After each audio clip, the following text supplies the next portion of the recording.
one. So, first question, what do you think when you hear the word sustainable? You going first, Nikki? Sustainable, it just means being able to survive and keep going. And we started Bury LGBT Forum solely because we needed to fund Bury Pride, and it's just gone from there. I don't know if you want to say some more, David. Yeah, it was for me. It was when we were setting up. So to put it into context, when you say, you know, what I think is sustainable is it's making sure that it does have the opportunity and it's got the potential of continuing as in its format. So so if we're talking of the LGBT forum, it was put together because we saw that there was need of a forum of people, a group of people, to kind of influence what was going on within Bury, and making sure that it continued past us just putting together a group, because it's more than that. But if we're talking in terms of sustainable, you know, if we're saying about sustainable businesses or sustainable products, it's about not taking too much out that's going to leave something that you're not going to be. It's not going to be fit for future. It needs to be continued. It needs to be able to continue as long as it needs to. Yeah, nice. Yeah, kind of leads me on to the question of kind of introducing yourselves really, and what you guys do day to day, and what you guys do at Bury LGBT as well. This is our day job rather than our day job, isn't it? Yeah, definitely. You know, our current roles at the council. So basically, it's a forum of people that we've got together, and we started off as an employee group, the Bury Council, and then we put it out to the public and formed this group of people that's just growing and growing. And we started taking up issues with housing. There was someone that was having a problem with Bury 6-town housing. So we got involved there, and we had a meeting and complained really about the attitude that they had towards our community. I put some training on, and it's just day-to-day running. We've applied for 2 funds, 2 grants, one National Lottery, and one was to put on a hate crime awareness event at Rochdale. I don't know if you want to add on to that, David. Yeah. So yeah, my day job is that I manage the civic venues, but more recently I look after the school's catering provision, as well as caretaking and cleaning. But we are a part of the LGBT employee group, but the employee group was solely based on policy within the council on what we can do. So there was when we kind of formed Bury Pride, because we felt that it was something we needed to grow within Bury, there was almost like a resident side of it that we weren't tapping into. So we got the opportunity of forming this group. So I was lucky enough to be voted in as chair, Nikki as vice chair, and then we've got funding, and then we've just been able to influence different things that have been going on. So Nikki mentioned about the hate crime incidents against against somebody who was in social housing and they weren't dealing with it properly. We've dealt with, we've put on events for carers to make sure that care homes are treating the LGBT community fairly and in the right way. And then we've done things like, we don't always complain, but we've helped save Bury Hospice with, we highlighted an issue where they had a speaker, they had Anne Widdecombe on, and we highlighted that this was wholly unacceptable to have someone like that, you know, when they're trying to tap into or trying to engage with the LGBT community. And it was just things like, we don't want to keep moaning at people, but we want to kind of support them in making the right choices to make sure that they're not excluding any areas of community. And that's not just LGBT people, but they could be the BAME community, disability, or carers. Yeah, I think having Anne Widdecombe anywhere is a crime against humanity. Well, yeah, exactly. especially. And especially my thought was, like you know, when I saw it on Twitter, and I was like, what on earth are you thinking? that, you know, and it was billed as, oh, she might be controversial. It's like, I think you're missing the point. Yeah, Especially as a, you know, as a hospice. Come on. Wow, the decisions people make. Yeah, and I think, you know, they probably had the best intention. They thought, oh, you know, might get a bit of publicity, but didn't think, you know, they was clearly, whoever booked that was sat in a nice little bubble, didn't have any, you know, a bubble of privilege, never had any, you know, issues against them, and just thought, oh, that might be a bit, you know, might get a bit of press for our hospice. And it was just like really badly thought out. But we were able to influence again, like I say, we, you know, just a couple of emails saying, you know, we'll help you with this, you know, change. You know, firstly, who on earth booked her? You know, and just having that point. But then again, going back to the training, we complained to Six Town Housing, and from that, they were really open to us as a group and saying, you know, what can you do? You know, we've clearly got an issue. What can you do to help us? And then we were able to give them, or Nikki was able to sort out and deliver training to them, which would or has made a massive difference to the people who were in the social housing within Bury. So it's like, it's a huge thing, just from that little act of having a bit of a whinge. And we got a pull-up banner for the forum, didn't we? We did. So that was good. That was the best bit. They do advertise our services to give us a wider profile, don't they? So, yeah. It was a full-size version of myself that pops up with a wagging finger. Who doesn't want one of those? That's an image for you, isn't it? It's not really that. Please no. That kind of leads nicely on to my next question about what do you think is stopping LGBT people from having a sustainable future free from hate? I think, yeah, for me, I think it's the information that's out there. I think the information that's been targeted towards towards communities. So, you know, you go onto Twitter and you've got a situation where you've got people within Bury actively being transphobic, and there are people within the community that should know better that are supporting that. I think that this is. I'm all for free speech. Obviously, there's you know, I'm very much a liberal, but and I mean that in the social sense, not political sense. There's just too many. There's the avenue to be able to spout things that are wrong and negative towards communities are not being held accountable. That people who are doing it are not being held accountable, and they're not having any kind of repercussions to that.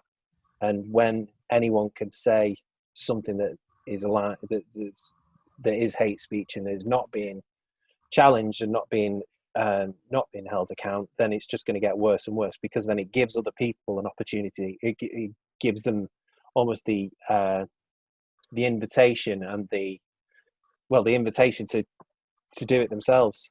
So I think the media is a massive issue. Social media is a massive issue to that. I just think there's something out there, because you wouldn't go out and about and say some of the things that you see on Twitter. Like, good God, you'd probably get a punch in the face. Mm-hmm. But if you're a nice keyboard warrior, you're sat behind there on a lovely time being hateful towards a load of people, when really, you know, the irony is that they're just doing it for attention. Yeah. Generally. And sorry, can I add to that? Yeah, sure. You know, because that is a free platform, isn't it? You know, but where we've got a lack of resources in the public domain. Police, schools are being shut down, and that's what we found in Radcliffe when we did our hate crime awareness event. Mm-hmm. It was just like there was no police around for Pauline, you know, when she had the hate crime against her, a trans woman. And she was saying we can't even educate the kids to do it because we have no schools in Radcliffe. So that's a big problem. So the health inequalities, and there's so many inequalities throughout Bury, isn't there? There's like 5 towns, and it just needs to be addressed. which hopefully it will do with the recovery phase of COVID. Yeah, definitely. And I think the more and more people, especially through the council, and the council are quite keen to get all the various communities involved to have input into how things are going to change moving forward. But I think the problem that the council have sometimes is that because we're in our because we are the council and we're set by certain policies and we can only act in a certain way, I feel sometimes there's unconsciously we exclude people from different communities, and you can see that. And I had a conversation with one of my colleagues today about it. You look at Bury Council, and I don't, say this as an LGBT forum member, you look at Bury Council and there isn't a lot of people of colour in positions of power or and you could say that in a lot of organisations within Bury, we're members of the IAG, the Independent Advisory Group, and you could suggest that there isn't any people of colour in a high position there either. Not police ties. Yeah, and I don't. Again, I sound like I'm whinging again. I'm there on my soapbox. And another thing, it's lucky I don't have a glass of wine. I'd be right on it. God. But yeah, that's just my thoughts. That's my opinion. It's like there's something within our organisations, within Bury, that's excluding certain communities, whether that be BAME or LGBT or disability or carers or something. And although with all the will in the world of what the organisations are doing, there's something we're missing. And I think it needs to be looked at across the whole borough on that one. Do Bury Council have things in place for discrimination? Do you think it's a wide problem that in attracting that talent? No, I think they've got fantastic policies about bullying, discrimination. They champion diversity. They really do, without a shadow of a doubt. They support Pride. They support they support Collaborate, which is through the police, which is a multi-faith. We stand together. They do so much. They really do. Membership in Stonewall. Yeah, membership in Stonewall. That's another one. Even with the situation we're in, where there is limited funds, they still champion the people and diversity, because they can see that it's a positive. It's positive for the workforce to have that diversity, and that's why the LGBT employee groups there, and that's been going on a good 13, 14 years, I think, something like that. So, have you got any advice to a lot of people are talking about diversity in the workplace at the moment? Have you got any tips or perhaps examples from Bury Council or any of the groups that you've involved in how you can promote that diversity and perhaps promote the benefits of having a diverse workforce? Unless you want to jump in, Nikki, because I'm just banging on again. I'm sorry, I didn't catch that. That's why I wait for you to answer. Well, let me go then. I'll say, because for me, it's about recruitment and the performance management. And I know that's a very management speak thing to say, but I think you look at to get more diversity in your workforce, and you need to recruit. You need to have a recruitment policy that attracts people from different backgrounds and different areas. And I don't just mean this by protected characteristics. I mean, genuinely, I think as a good team would have people who think differently. So, I think the more diverse ideas you can get in a group or a team, I think the better your outcome or better your service is going to be. And I'm really for that. And we have spoke about the fact that it is so. People do recruit in the likeness of themselves. Yeah. I'm guilty of it myself. Yeah. So because of that, handsome devils that are in my team, So we have spoke about reverse mentoring, haven't we? Yeah. So from bottom up, sort of, the senior management team I mean, you've been promoted since time, but you know, I'm still down at the bottom. Oh, don't say that. Then you make me blush. You know, it's just like being aware of your unconscious bias, and it's only by knowing that you can do things about it. And I think that's the hard thing, that when you're challenging people within like an executive team, and they've gone through, you know, they've worked hard to get into that position, and then, you know, you've got some upstart like myself coming along and telling them that they're not doing a good job, and it's trying to get through that barrier is you know, nigh and impossible. But thankfully, I think, especially within the council, of what I've seen, and the police through the IAG, they're really open to that different way of thinking, and saying, and being and allowing themselves to be told that maybe you want to do something else different. And I'm the same. I want to hear it. If I'm doing something that's excluding someone, and I'll go out my way to make sure that doesn't happen. But it's like unconscious bias, like Nikki says. It could. I don't know if I'm doing something wrong until someone tells me. You know, so. I think that's what it's about, culture, isn't it, as well, and having that culture of not being scared to say when you see something, and having that openness and transparency with people, that you can kind of talk freely about subjects and not have any stigma attached to them, I guess. Mm-hmm. And it's not being afraid to be able to challenge something that you feel is wrong. You know, it might be something, you know, if someone challenges, or, you know, comes up in work and says something to me and says, you know, this might not be the way forward, or whatever, how they would phrase it. And they're probably right, because they're the expert in their field. I'm not. So I've got a diverse set of services, and I can't know everything. I'd like to think I do, but I don't. I tell them I do.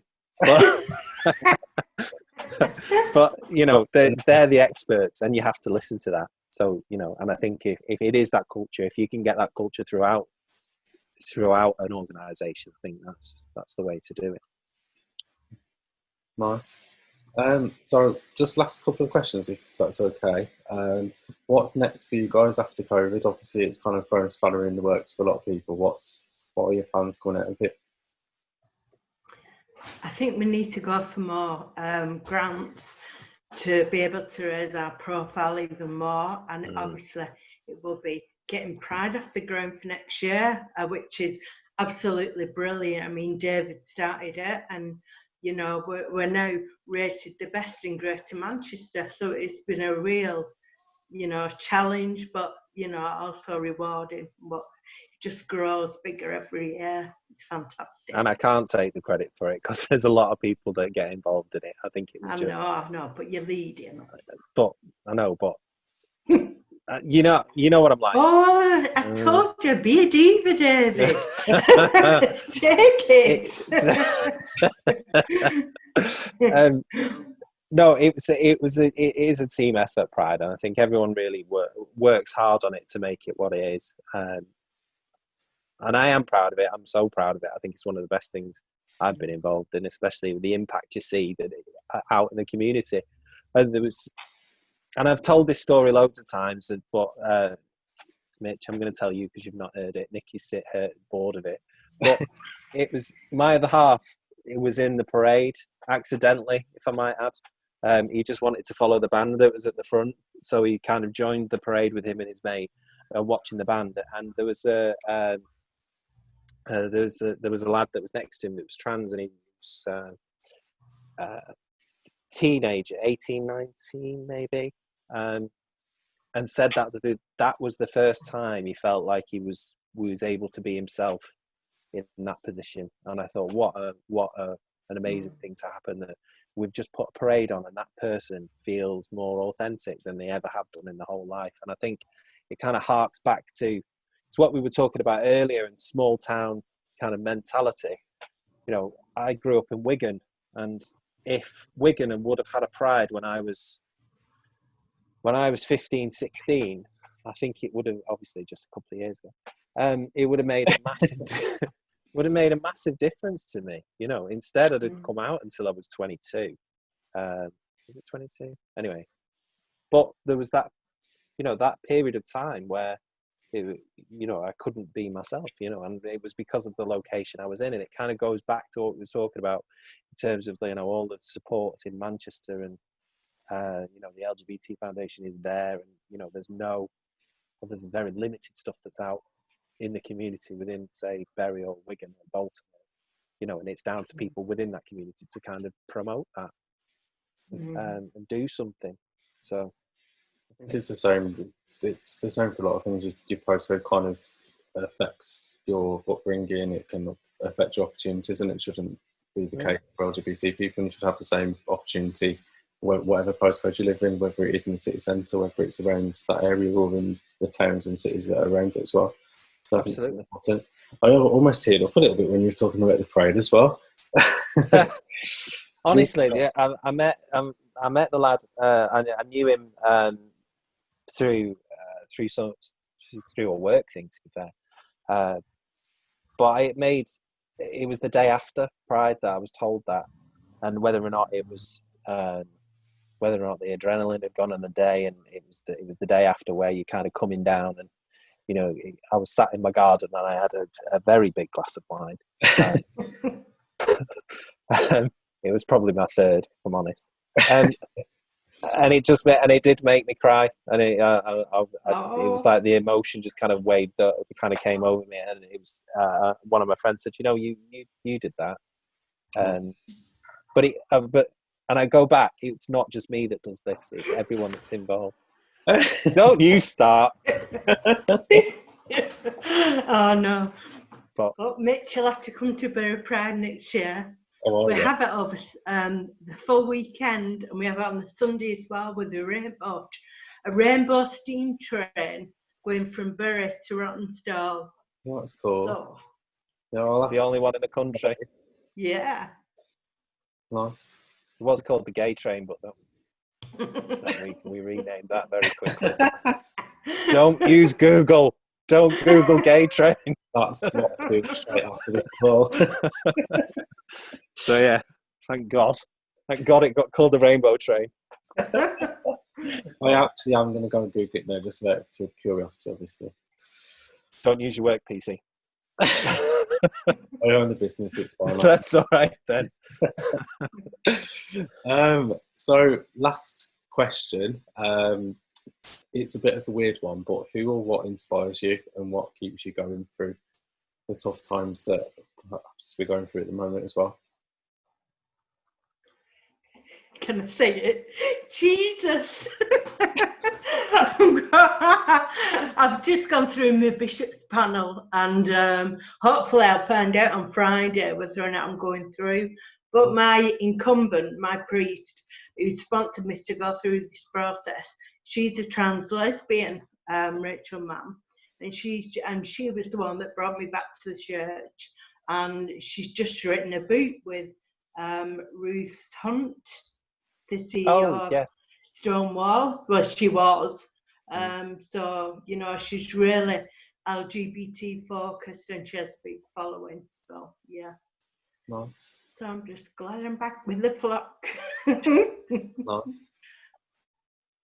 For me, it's the people that inspired me is, I don't know, I'm going to sound a bit cheesy now, but my mum and dad, essentially. So my dad was a prison officer, and he used to he always used to treat everyone so fairly and with respect, and no matter what background they were from. And he used to talk to me about the different people within the prison service, and just seeing, and I get this in hindsight now because I was younger, but both my mum and my dad were totally inclusive for everyone. It didn't matter where they were from, or what background it was, or how much money they had, or how little, or whatever. They would always be treated exactly the same as other people. And my mum had a massive sense of justice, and she would always root for the underdog, and always make sure that if someone was kind of trod upon, she was there. And she was this tiny, 5'4" Geordie woman that pretended that she was shy, but people were scared of her because if she wasn't happy with something, she'd say it and she'd be out there. And I think I'm lucky that I can look back on how they were and see how they've inspired me to do what I do. So it's kind of down to them, but I see it in my sister as well. My sister's, she's such an inspiration to me, and I don't tell her as often as I should, but she just some of the stuff that she does, some of the work that she does, and she's pretty awesome. So anyway, I'm going to start crying again now. Oh yeah, it's an emotional roller coaster. This should have had a glass of wine. I need a glass. I do. Well, that's just testament to my alcoholism, to be fair.